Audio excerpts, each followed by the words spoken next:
Okay, so question around ETFs here. Yep. So does StashAway include leveraged or synthetic ETFs? Okay, so coming back to what ETFs are and what they're supposed to do, and then addressing that question directly, ETF stands for Exchange Traded Funds, and what they're meant to do is track a particular asset class, say like gold or REITs or bonds, or track certain indices like the S&P 500. Yeah. Right? So that is what an ETF is supposed to do.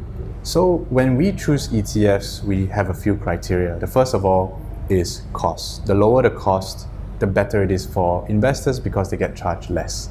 The second is liquidity. Liquidity is very important because when investors choose to sell, we don't have any problem selling it on your behalf and then giving the money back to you.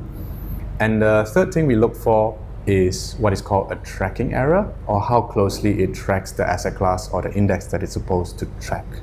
So we look at all these things and we make a decision on what ETFs we choose.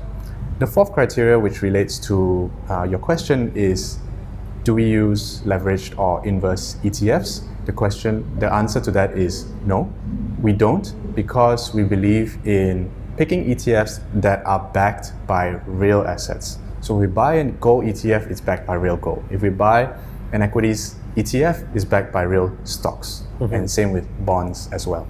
So if anything happens to us, happens to the ETF issuer like BlackRock or Vanguard, as unlikely as that is, you still have the holdings of the underlying assets. Yeah.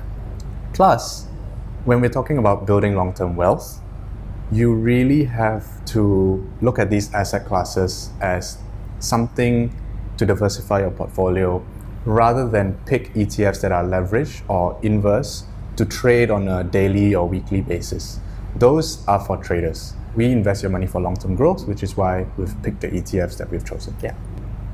Thanks so much, Ken, for participating and helping us understand the basics of investing, what people should be doing, and how StashAway can play a role in their investment journey. Yeah. And for the people who are watching right now, thank you so much. If you have any other questions, feel free to leave a comment down below and we will try to answer that for you as soon as possible.